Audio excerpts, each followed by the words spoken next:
Yacht by Rimell. Great, thank you very much. And thanks to all of you for being here. So, can you all hear me in the back? Yeah, okay, yeah, good. Great. I totally appreciate it. All right, Yes. good, yeah. Let me know if it sounds too loud, but thank you. Yeah, so today I want to talk about a view that in many ways I find very plausible and attractive, the minimal A-theory, a view that has been developed and defended by Meghan Sullivan. I want to try to articulate what I think is, in spite of many reasons why I find it interesting and attractive, a serious problem of the view, one that I'm not sure it can solve. It's akin to, analogous to, the sort of pairing problem that faces substance dualists.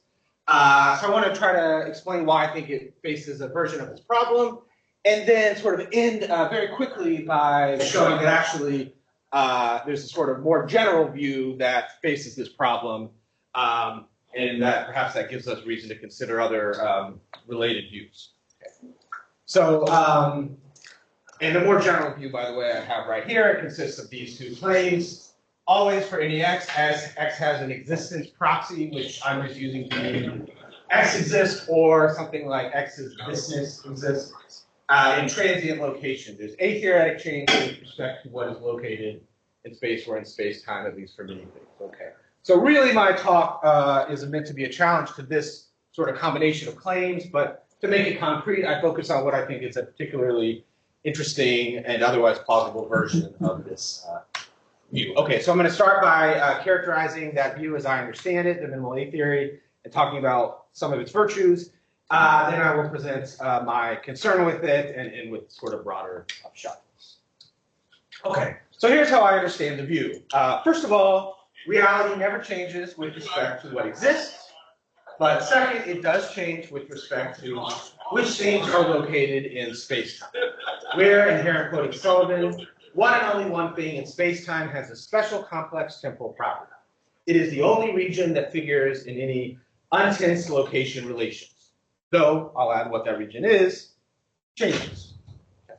So to try to make this a little bit more concrete, no pun intended, here's a kind of depiction of what I think is supposed to be going on. So everything that always, whatever exists, always exists. So here are some of the many things that exist. There's Gamma, which I'll talk about, Terry, which I'll talk about, Julius, there's Nick, that's me, there's Marsburg, I'll talk about all those things. They all exist, but at the present moment, right? So in A-theoretic terms. So this is what's the case simpliciter, right? Among these many things, only one of them is located, particularly located in space-time, and that's me, Nick. Here I am located on a three-dimensional slice of the four-dimensional block universe. Here you are, also located on this three-dimensional slice. Tomorrow you will be located on another three-dimensional slice. And sadly, eventually, at some point, you and I will all, at some point, continue to exist, but without being located.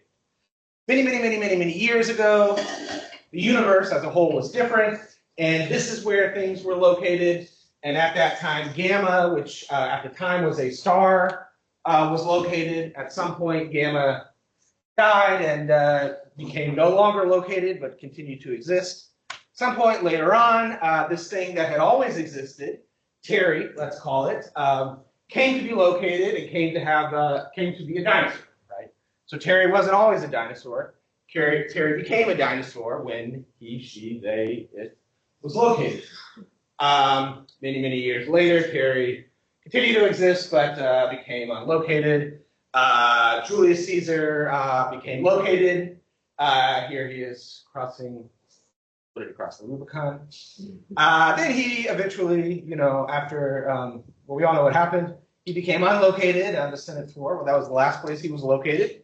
Now he's unlocated, but again, I'm located. Sadly, one day I won't be, but Marsburg will be.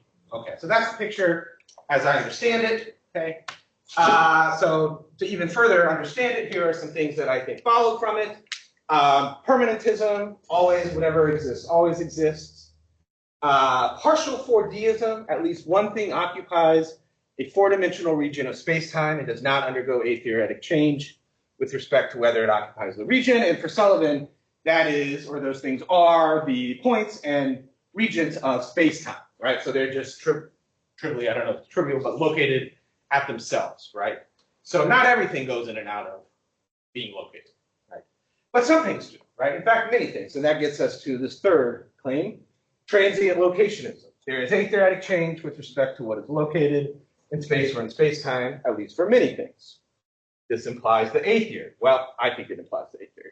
What was the case, what is currently the case, and what will be the case are objective features of reality, or maybe at least one of these is, like if you're leaving the futures open or something. Okay.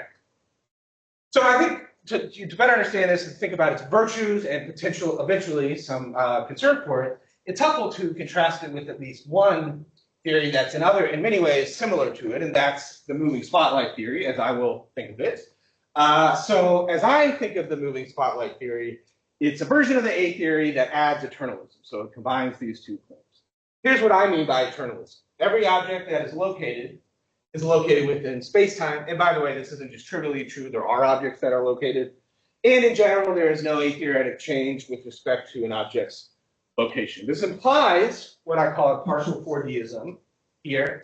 But it also rules out, conflicts with transient locationism, right? Which says that there's A-theoretic change with respect to what is located, right? At least in some significant way.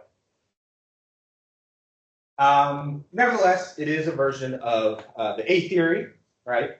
So again, it's pretty, we can picture it like this, right? So everything is already there, located where it's located.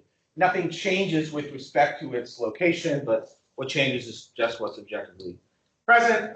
Those who were at the last IAPT and have really good memories might remember a couple of these slides. This one was a recycle from that one. The others were not. Okay, so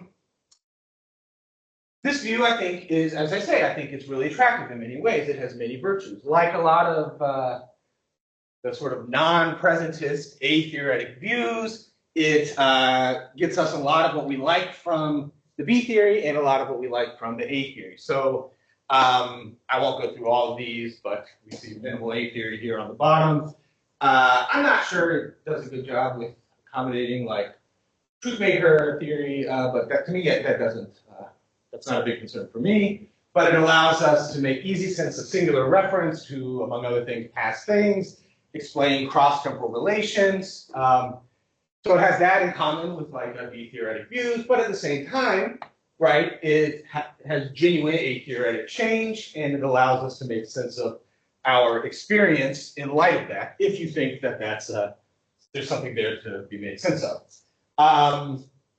In addition, it seems like it avoids certain complications of other non-presentist A-theories, like the moving spotlight view. So I won't get into this much, but this view faces, among other worries, this sort of epistemic worry.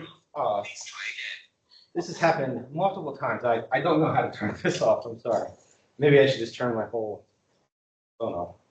Okay, and just rely on other plots. Okay. Yeah. So this is this epistemic worry. How do I know if I'm present? If there's multiple locations that are multiple temporal locations that are out there, but there's an objective fact of the matter about which one is the present location. This is a worry that affects certain versions of the moving spotlight view, for example, others maybe not. But it doesn't seem to affect the minimal A theory, because I know that I'm present because I know that I'm located. Right? Present things are located.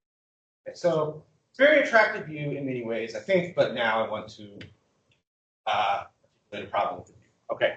So again, it's an analog of the kind of pairing problem that substance dualists face, or at least I think that's one kind of intuitively helpful way of thinking about it. So here's a version of the problem, or an articulation of the problem that I find very clear and intuitive. So imagine two exactly similar minds, M1 and M2, in the bodies B1 and B2 to which they are attached. That is, the bodies with which they directly interact. In virtue of what is M1 causally paired with B1 and M2 with B2? This is not the epistemological question of how we can know that these are the pairings, although this is troublesome too. The question rather is metaphysical.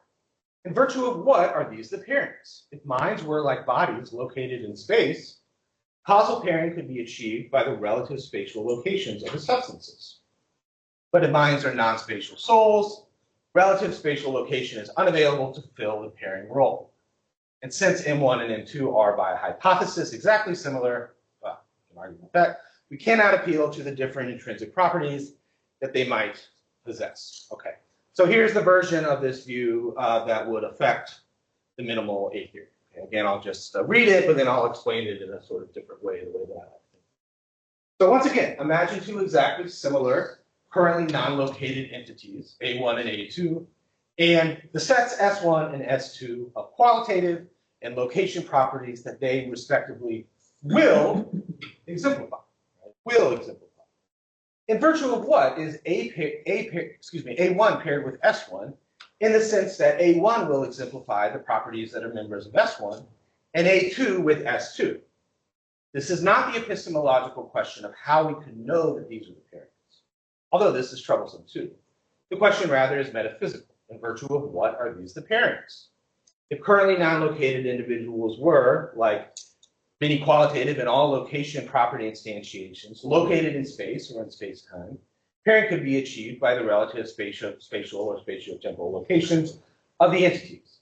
But if non-located entities are non-spatial, non-spatio-temporal entities, as they are just by definition, relative to spatial location or location in space-time, or maybe relations, relative spatial location or relation space-time is unavailable to fill the pairing role. And since A1 and A2 are by hypothesis exactly similar, at least with respect to their intrinsic categorical properties, we cannot appeal to the different intrinsic categorical properties that they might possess. Okay, so that's one way of presenting the problem. Okay, but we don't have to think about it this way. So let me now present it more straightforwardly as an argument. Okay, we'll see where, if anywhere, the minimal A-theorists can resist. So the argument, I want to try to make this a little bit more concrete by focusing on a particular case. So consider the following scenario. 10 years from now, 10:30 a.m., June 28, 2034, a new human will come to occupy space-time region R. So my guess was that this would be exactly 10 years from now. I'm not sure if that's right. So this is how minimal A-theorists have to. So the standard way of analyzing that might be, well, say a presentist way. At that time, this thing comes into existence, right? But this is how minimal A-theorists have to analyze this scenario. Right now, there are many, perhaps an infinite number of non-located entities. And it's the case of one of these entities that it will, 10 years from now, come to occupy region R and simultaneously to be a human and so on. Whereas it will not before then have ever occupied a region of space-time or been human. So let us just call this currently non-located individual lucky. So we're just stipulating that whichever entity it is, we're going to use the name lucky to refer to it. So then this is questioning, why is it lucky as opposed to some other currently non-located entity that will come to occupy R and to be human? I think this is an intelligible question, and I think it requires an answer, an actual explanation. And my concern is that there are no good explanations to be given for a minimal A-theorist. Okay, so in light of that, here's my sort of overall argument. The minimal A-theory is true. There is a large, perhaps infinite number of currently non-located things. And one of these things will, 10 years from now, come to occupy region R as a brand new human. If so, there must be an explanation for which one it is, right? We're just calling it lucky, but why is it lucky rather than any of the other ones? Which one is it that will, 10 years from now, come to occupy R, right? We need an explanation for that. Third, if the candidates for this really are the currently non-located things, then there can be no such explanation. There can be no such explanation for why it's lucky rather than any of lucky's currently, non-located compatriots that will go on to occupy that region. So the minimal A-theory is false. So in short, we need an explanation, and we cannot be provided. Or at least that's what I want to argue. So I've already sort of explained this first premise here. I think this is the kind of uncontroversial one. I think the sort of controversy is going to lie in the second two. So I'm going to look at these in turn, starting with the second premise, right? Why are we in that position? How am I doing on time? 5 minutes. Sorry? 25 minutes. 25 minutes left. Oh, okay, good. Great. Okay. So in trying to motivate this first claim here that we need an explanation, I think I'm somewhat handicapped by the fact that it just seems obvious to me that an explanation is needed, but I also know that it just seems obvious to other people that no explanation is needed, right? So I want to try to say something here. So what I'm going to do is kind of start off a little indirectly by trying to contrast the sort of situations that minimal A-theorists find themselves in with the situation that I think, well, at least the most plausible versions of presentism find themselves in, and use that at least as a starting point to try to sort of make plausible my claim here. Okay, so let's say that we're minimal A-theorists. So there really are these things already out there, currently non-located. One of them, lucky, will eventually occupy region R. Okay, so this is a question we have, right? Which entity among the many that already exist, right? I've already mentioned this, is the one that 10 years from now will come to occupy R. That's our question. This is an intelligible question, and again, we have an intelligible answer, lucky. We're just stipulating lucky is the name of whichever individual that is. But then now we have a follow-up question, why it's lucky. So far this all makes sense. This is all an intelligible question to be asked, right? So I think it's at least a good candidate for a question that demands an answer. Why do I think it demands an answer? Well, more to say, given that lucky already exists, and furthermore, all these other currently non-located entities do, if we don't have an explanation for why it's lucky that will come to occupy R, it just seems arbitrary that it's going to be lucky rather than another, right? Unacceptably arbitrary. It's worth noting that this is not a case of like just the world being chancy. Okay, we can assume determinism. We can assume that all the qualitative facts are completely determined, right? There's still like, seems like it's just random which one is going to end up occupying R, and that seems problematic. That seems unacceptably arbitrary to me. Okay. We compare this to the situation that I think presentists find themselves in. So first of all, I don't think the question which thing 10 years from now will come to occupy R is even an intelligible question. We could ask what 10 years from now will come to exist as the occupant of R. We could ask that. That's an intelligible question. But plausibly, there's no quantitative answer to it. There's no answer to it in terms of it's lucky and not some other thing. Right? We can just describe what the thing is. Why? Because there are facts about what will occupy R, but not about which thing. Right? There's just no facts about that at this point, right? Because lucky doesn't exist. And this is true even assuming determinism. Okay, so I've been trying to motivate this demand for an explanation from a certain perspective, a forward-looking perspective, where I'm just stipulating right now lucky is unlocated, but 10 years from now it will become located. But we don't have to think of things from that perspective. Okay, so imagine that this has already happened, right? There's still, there's still an explanation that's going to be needed. Okay? So I want to say, even thinking of things after the fact, minimal A-theorists can, and I want to say presentists cannot, intelligibly ask the following. What was it about lucky, its features, its nature, in virtue of which it, and not another previously non-located entity, came to occupy R? If before lucky came to occupy R, lucky and many other things like lucky already existed, then there has to be an explanation, right, in terms of the features that they have for why is that lucky wins out. Right, and then in the case for presentists, it just seems that there's no need for an explanation because there are no sort of candidates that we can sort of ask, like what is about them that made one of them win out over the others. So, complication. All right, perhaps there are certain kinds of presentists who do face the sort of not worry, the challenge I'm putting forward, right? Who maybe do have to answer these sorts of questions. So consider a presentist who says that there is the singular proposition that lucky will occupy R, okay? And consider the presentist who says that and says, this singular proposition has always existed. It's an eternal, maybe necessarily existing thing, right? So many people won't say this because they'll say things like, look, for a singular proposition to exist, it has to have what it's directly about as a constituent, and that thing has to exist for the proposition to exist. So some people will say that, right? But we can imagine certain presentists, like Rimell, for instance, who would deny that. Who would say, look, there is this singular proposition, it's an eternal thing, right?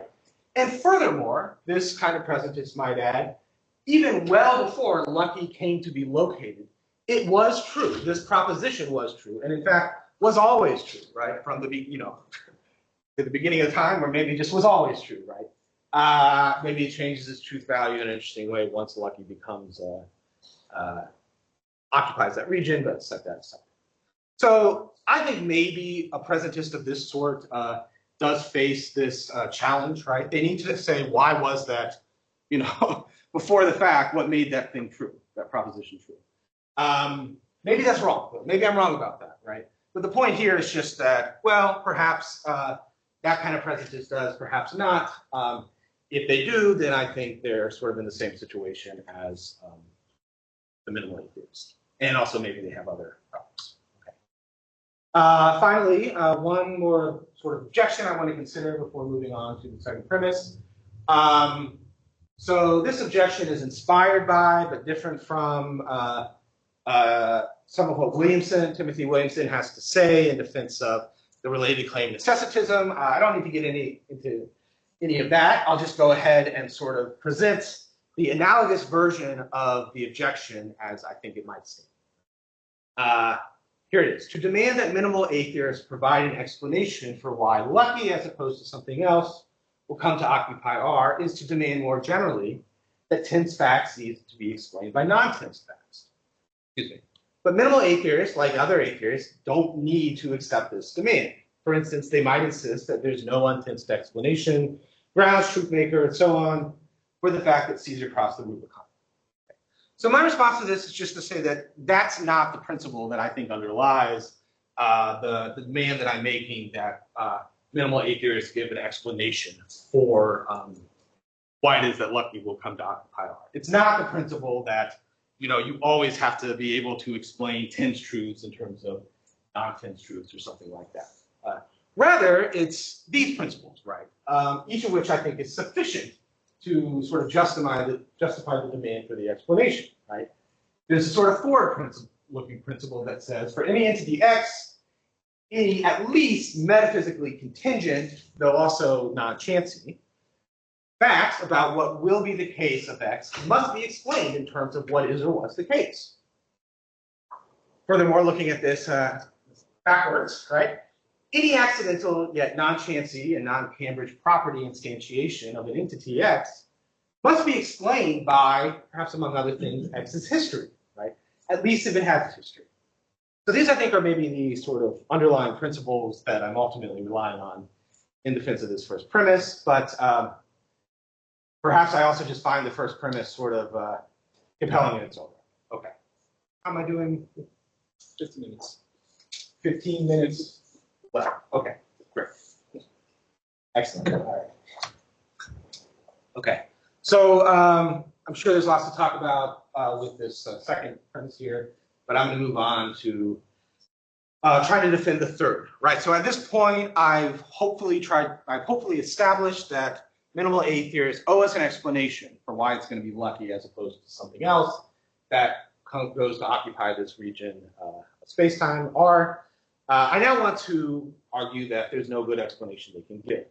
And, of course, there's going to be room to push back on my argument here because, the way to do this, I think, is just to consider the best candidates and to try to, see if they might be successful. I'm going to do that, and I'm going to conclude for each of them that they're problematic, either just implausible or because they end up not being consistent with the minimal A theory. And so that I'll conclude at least tentatively that there's no good explanation. Okay. So there's other ones there's other ones out there, but I'm going to focus on 4 for the sake of time. Beginning with an explanation that at least, I think is inspired by some things Williamson says about the sort of modal cases, but I won't get into those. I'll just present the sort of temporal version of them. So the explanation starts with the following claim. Okay? it's essential to lucky that it becomes located, if ever, at all. So that's the beginning of the class. Essential, at least in the modal sense, that necessarily if lucky exists, lucky becomes located at R, which given minimal A theory, well, we don't need to get into that. This isn't going to be enough on its own because this is consistent with many things having this essential property. So it's not enough to explain why it is lucky as opposed to any of those other things, or maybe even other things. So we need to soup this up. So let's do so by appeal to the idea of an individual essence. Okay, I will characterize that in the following way. F is an individuating essence of X. Just in case, by definition, necessarily if X exists, then X is F. That's the sort of essential part. And necessarily for any Y, if Y is F, then Y is X, right? So there's only one thing, X, that can have this feature F. Some people might want to add to this that, furthermore, there's sort of there's a way in which F explains or constitutes what it is to be X in a sort of deep sense. That's fine, you can say that too, but you don't need to get the idea off the ground. So the proposal is just this. Lucky has the individuating essence of becoming located, if ever, at R, and also possibly becoming located at R. So this parenthetical is meant to sort of just rule out that other things have this individuating essence trivially by just not being located. Maybe there's a cleaner way of doing it, I'm not sure. I think it actually makes certain things redundant, but as long as the idea is clear, I think that's fine. So that's the proposal, okay. The problem I have with this is that it just doesn't seem plausible that others couldn't have this property, right? It doesn't seem plausible that something else could not have, if things went radically different, something else, some non-human or whatever, couldn't have occupied this, had this sort of really extrinsic property of occupying this particular region of space-time when it first came to occupy any region of space-time, right? In fact, it doesn't even seem to me really all that plausible that this is just an essential property of lucky, right? It seems like lucky could have become located a little bit earlier, a little bit later, or something like that. Or at a slightly sort of earlier region of space-time, say, something like that. A little bit to the right, whatever. So I don't think this is plausible in itself, but we might try to add plausibility to this by adding to it a sort of a view about what sort of thing lucky is that makes these kinds of strict requirements more likely. And that'll just lead us to, I think, just an independent candidate explanation for what's going on here. So I'll call this dynamic four-dimensionalism. So the idea here is that lucky is a four-dimensional human lifelong region of space-time. And R is Lucky's earliest 3D slice. So Lucky changes with respect to which slice is matter filled, right? But doesn't change with respect to what it is, which is this particular region. Okay. We may add very plausibly against this backdrop that it's an individuating essence of Lucky, that Lucky is this 4D region of spacetime. The problem on this view is that it just isn't consistent with the minimal A theory, right? Lucky is never non-located, right? Lucky is supposed to be a paradigmatic example of something that's non-located, which is just a key part of this view, right? And in fact, if we're going to sort of, be consistent here, we should say that, most other things are like this too. And this is going to lead to something like the following view that I'll call dynamic supersubstantialism. Everything that is located is a region or point of space-time. Such things do not change with respect to where or whether they're located. What changes is just which 3D slice of the 4D space-time block is matter filled. So this conflicts with the minimal A theory, and in fact is a version of the moving spotlight. How am I doing? Symbols. Okay. Thanks. Okay, so on to the third of four candidates I'll consider. Call this origin essentialism plus. There's a couple versions of this.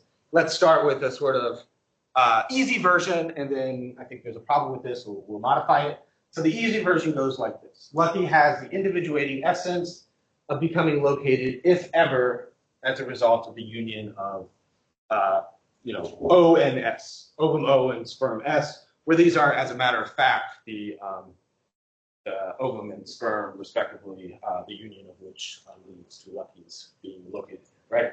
And also possibly becoming located in this way. So I think there's a problem with this particular version because it seems like it's going to have the result that monozygotic twins share this feature, right? Because the split happens after this stage, so this seems like it can't plausibly be an individuating essence, right? Even if it's essential to lucky, right? That gets us the sort of standard origin essentialism part. It doesn't seem like it can be an individuating essence, right? It doesn't get us the plus part. So here's another attempt. Let AL be the aggregate of fundamental material particles constituting lucky at the moment lucky becomes located. Lucky has the individuating essence of being constituted by AL when first, if ever, located, and also possibly becoming located as well. And let's just stipulate that necessarily lucky would become located, if at all, after the point at which 21 occurs. I'm not sure if that's necessary. So I think there's a problem with this. I think there might be many problems with it. So there's sort of like a fission problem here that seems to arise as well. But I need to think more about that because I'm not yet sure if it's like a unique problem for this particular view or if it's just that, fission is a problem for lots of folks. But here's a problem that I do think is unique and irresolvable, okay? Here's one version of it, and then I want to, suggest a sort of even more present version of it. Okay, so the sort of initial problem is a simplification of a concern, a critique by McKay and Kozlicki against a similar view, the only difference being that it has to do with existence and not just location. It could have been the case that sometime after Lucky's ceasing to be located, some other entity comes to be located while being constituted by AL. So the thought is that Lucky, becomes located as a human, lives a life, dies at some point, maybe immediately, who knows, becomes unlocated. 50 years later, say, another human being becomes located, and as a matter of fact, just happens to be made up of exactly the same stuff, arranged exactly the same way, okay? But that's not Lucky, right? So we have two things sharing individuating essences, which is impossible. So I think one plausible response to this on behalf of minimal A-theorists is just to say that that would be one, that this is a case where Lucky ceases to exist and then comes back into existence. Not existence, sorry, ceases to be located and then becomes located once more. But I think there's a version of this worry that you can't respond to in that way. So I think this is even more worry, right? It could have been the case that sometime between Lucky's coming to be located and ceasing to be located, some other entity comes to be located while being constituted by AL. So the thought would be that, like, Lucky comes to be located, but then 30 years later, all of Lucky's original sort of parts at the most fundamental level are no longer Lucky's parts, and they just so happen to rearrange in the same way while Lucky is still located, right? And then it seems that we have to say some other thing comes to be located, and of course it's not Lucky. It's Lucky already located elsewhere. So then I think we can't get around this worry that there's just more than one thing that could have this individuating essence. So I don't think it's possible. Okay. The final view I want to consider is inspired by thinking about. Okay, thank you. Thinking about certain solutions to the original pairing problem facing substance dualists. So we might wonder what do some of them have to say, and can we appeal to those? So I'm going to look at a couple of related responses by John Foster and Peter Unger. The basic idea is that in the substance dualist version, a immaterial, non-located soul has an individualistically directed propensity, right? A propensity to, if the right circumstances arise, be causally connected in a certain way to a particular body, right? Another version of it, Foster's version of it, says there's a law, but the law just applies to a particular individual. There's a law that says that individual will, in certain circumstances, become causally related in certain ways to such and such body. Okay, the problem, so the thought is that we could say this, but in the case that we're interested in as well. So Lucky has this individualistically directed propensity to occupy a certain region of space-time upon certain physical conditions obtained, right? Or there's this law restricted to in scope to Lucky saying that whenever such and such physical conditions obtain, Lucky comes to occupy R. Okay. Well, I think that the straightforward problem with this is just that, right, the original case is supposed to be causal, right? Propensity to stand in certain causal relation, right? Or a law, causal law, right? That's not what's going on here, right? So then what is going on here? Well, I think if it's not about causation, then what this amounts to is what we've already seen. It's just, really just amounts to something like either it's just a brute fact that Lucky will come to occupy R, or maybe something about Lucky having a certain individuating essence of becoming located, if ever, at R, possibly becoming located. Right, so the first I've argued against in arguing, that minimal A-theorists require an explanation. The second is just the kind of Williamson-inspired view that I said. Blah, blah. Okay, so the thought is that all of these potential explanations either are implausible or they lead us to a view that just isn't consistent with the minimal A-theory. Okay, so my claim is that we need an explanation, but we can't be given one, so there must be something wrong in the end of the day with the minimal A-theory. Okay. So very briefly, just a couple slides I have trying to just gesture at the kind of bigger picture here. Again, I focused on the minimal A-theory, but the argument really applies to anything that involves the combination of these views. Again, always for any x, x has an existence proxy, where to have an existence proxy, where say y is an existence proxy of x, it just means that either y is identical to x or y is x's thisness, or how to say it. Okay. I decided maybe I'm just going to cut this parenthetical expression because I think it just brings up issues I don't want to get into. So that's the claim, and then transient location, there is a-theoretic change with respect to what's located in space or in space-time. Okay, just to make it simple to see how the argument would go, let's use the phrase have a place at such and such a region to mean has an existence proxy that is exactly located in there. So maybe I won't go through this, but the thought is we can just sort of generalize the argument and get the same general idea, right? So there's this question, right, about, so there is this thing, say we can call it Lucky, that 10 years from now will come to have a place, right, an existence proxy occupying region R, right? But Lucky, or Lucky's existence property is, at least proxy exists, but is currently unlocated or uninstantiated. So that we need an explanation for which existence property it's going to be, but we have no such explanation for the very same reasons, I think. So, of course, more needs to be said here, but this is a reason to think that the problem is actually no general. Okay, and this, I think, makes plausible some alternatives that are, really similar to the combination of these views, but avoid the problem I'm presenting here. Right? So I've already talked about the moving spotlight view, and I suggested that actually here's one kind of interesting version of it, what I call dynamic supersubstantivalism. Here's a version by, here's another view by David Ingram. Whatever exists, this is how I'm articulating it.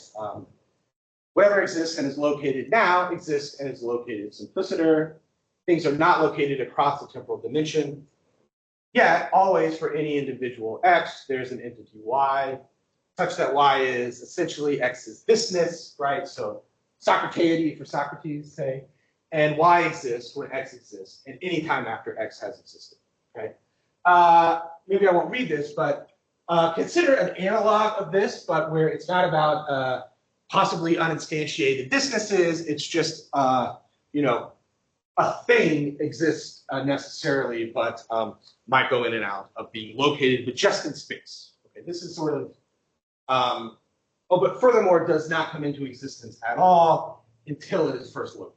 Okay, 1 minute. Okay, thank you.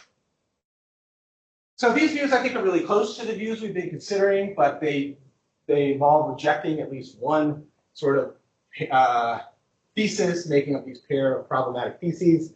And in light of that, none of these views are views on which before something becomes located, there's something that, exists but isn't located, or exists but isn't yet instantiated.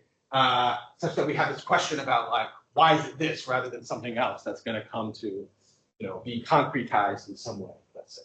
Nevertheless, there are versions of the A theory that do say that once something has come into existence or has a proxy that comes into existence, it never loses it, right? And I think this actually gets us a lot of what, what makes the minimal A theory initially so attractive. So I guess for the sake of time, I'm not going to get into all of these, but I want to say that these views actually allow us to save a lot of the things we want to save from the B theory and also our versions of the A theory that I think are possible for that reason as well. So maybe I won't get into details on that.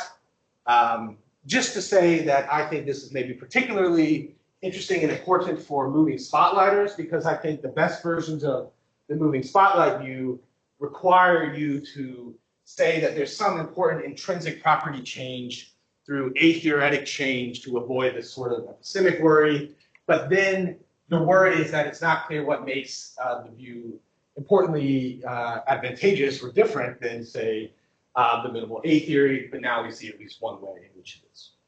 Okay, so to summarize, minimal A theory is based and cannot solve a pairing problem. Or generally, those who endorse both proxy permanentism and transient locationism face this problem. This gives us good reason to accept certain related alternatives that can avoid this problem. Okay, here's something that's too small to read, bibliography, and thank you very much.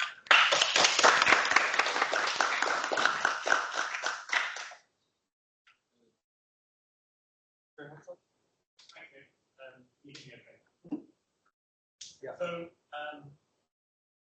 put a little bit of pressure on students from a minimal A theory perspective, right? That's the argument that making it to support that maybe someone who wanted to endorse the minimal A theory might, despite the permanentism, despite kind of commitment to existence, still might want to have something like an open future. I'm thinking of a sort of Robert Adams giving the business view that I agree with. He talks about wanting to be able to say that historically contingent future existence, clearly a point where some things might not have come into being, and something might not exist later. And maybe Adams is a growing blocker, so what he asks for business in the past, not business in the future, and we also have the object in the past. And the reason he goes to that is because he wants to say it's true now, possibly these entities could come into existence or not come into existence. Minimal A-theorists, that's a permanentist, has the existence, but might want to recover something like the spirit of the intuition. Possibly they might not be located. So the exact phenomenon that you're saying, minimal A-theorist has to explain that series of expander. Maybe the minimal A-theorist wants to retain those future, says, oh, well, actually, if I explain that, if I talk about the truths of these things coming to be located, that's the same as them coming to exist, and that makes them true. So then there's a kind of historical fatalism about the future. I want an open future. Actually, I don't want to explain that these things will be located at the future. They will come into existence in that sense. I want to have a genuinely open future, despite having the existence of these things. Yeah. Good. So, yeah, that does seem. I think actually, Sullivan and she talks about like a possible third child that the Obamas have, for example, and it might be that this, this thing it's indeterminate whether this thing will become located, and if it turns out that it doesn't, it just never becomes located, right? Yeah. So I suspect that that sort of view would be. Something that possibly someone might want to take seriously. So, yeah, I guess what I would want to say, but tell me if you disagree, is that first of all, I don't think it undermines my argument, and second, I think a minimal A-theorist could accommodate that. So maybe think about this sort of like backwards-looking way of putting it. Right. I think even if we grant that there's indeterminism, things were chancy. Okay, well, actually, maybe let me put it this way. So, what I think accepting an open future gets us and requires is saying that there's, indeterminacy with respect to, perhaps among other things, certainly among other things, certain qualitative facts, right? Not just the quantitative facts. What I want to say is going on here, so even if we adopt a sort of open future view, right, once whatever is going to happen happens, right, we can say, look, it was just sort of chancy that this qualitative fact rather than this other qualitative fact occurred, right? But then there's the other question of, given that it was this sort of qualitative fact that occurred, why is it that sort of this previously non-located thing is attached to it, is a participant in it in that way? And I want to say there's still that question there, and it's that question that I think it's problematic not to have an explanation for. But also, sort of on the positive side of things, I think if I'm just wrong about that, then the minimal A-theorist can, they can say something like, well, even if, say, there's an explanation, right? So actually, if I'm right about there needing to be an explanation, but we have an explanation, even if there is an explanation to be given for why it's lucky rather than someone else, it could maybe be an explanation still of the form like, if certain, right, qualitative conditions obtain, right? So it allows an explanation for why it's lucky, still hopefully providing for the possibility of indeterminacy with respect to the qualitative. Maybe that's what thanks. Okay, so I'm wondering whether there could be a defense of the minimal A-theory by saying this. So lucky is not in space-time. So in a way, lucky is like an abstract entity. Well, this may or may not matter, but minimal A-theorists probably wouldn't want to use that word. But keep going. Yeah. Okay, so lucky has a lot of properties like certain shape, certain color, and certain personality. So those properties, again, are instantiated by lucky in an abstract way, right? So in lucky has friends, parents, and those abstract entities, again, instantiate certain kind of spatial temporal relations in an abstract way.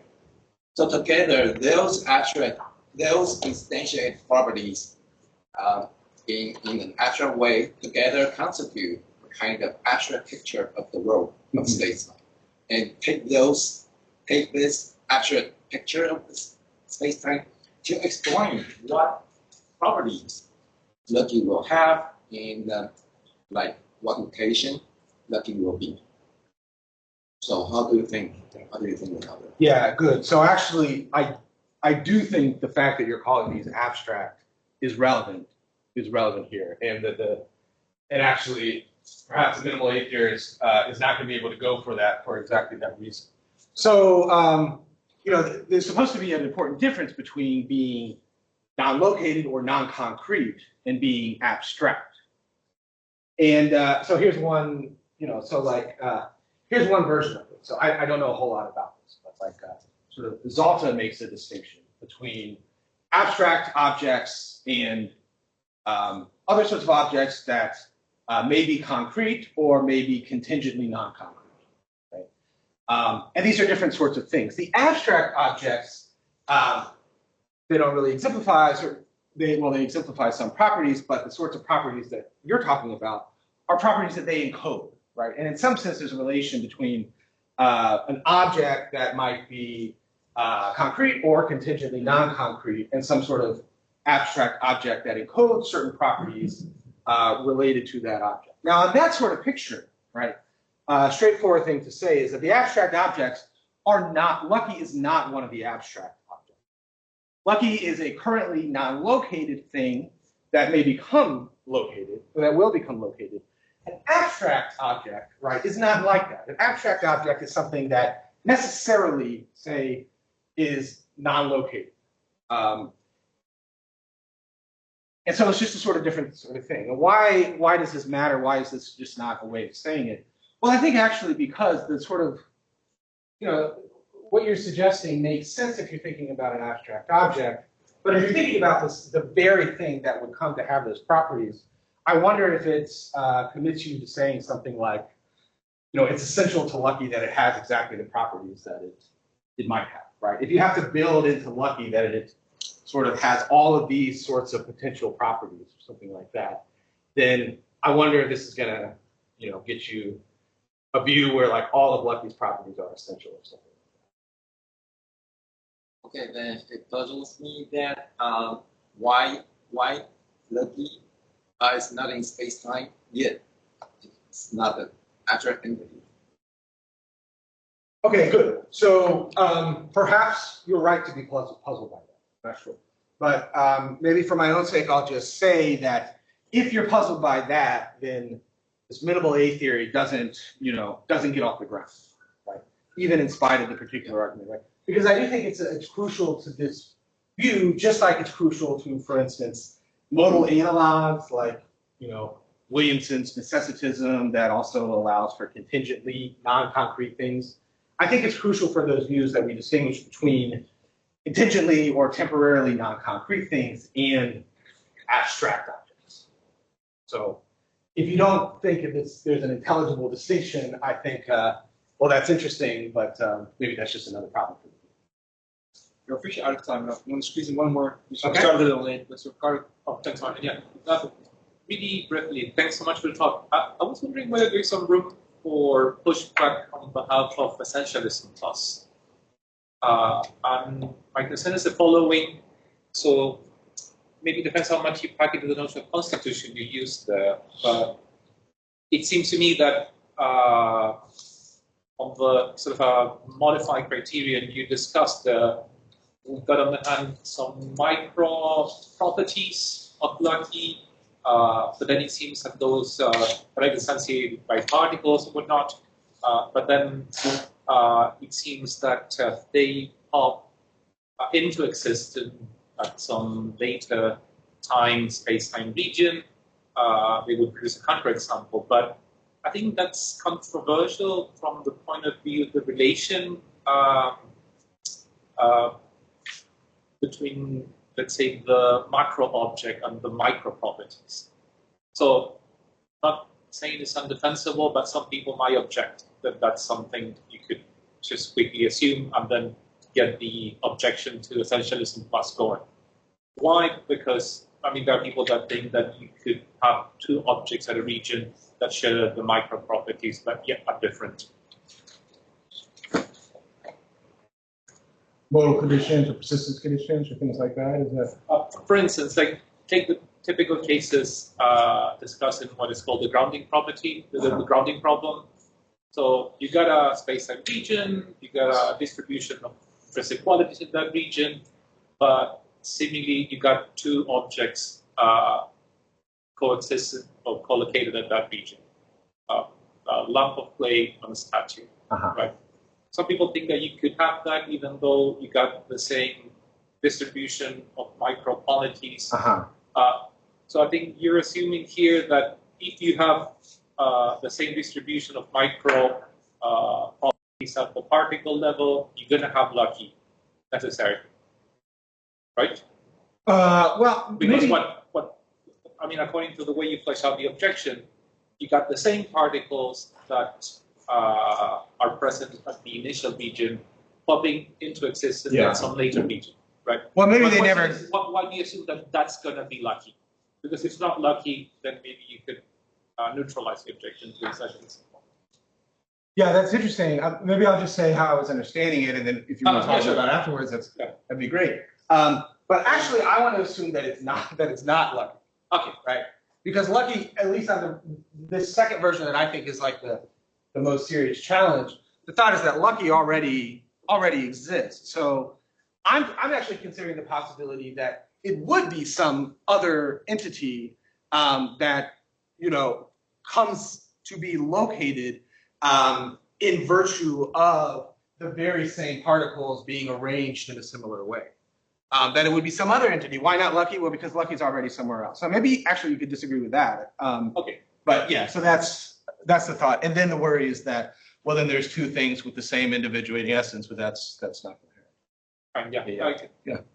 Let's thank your speaker.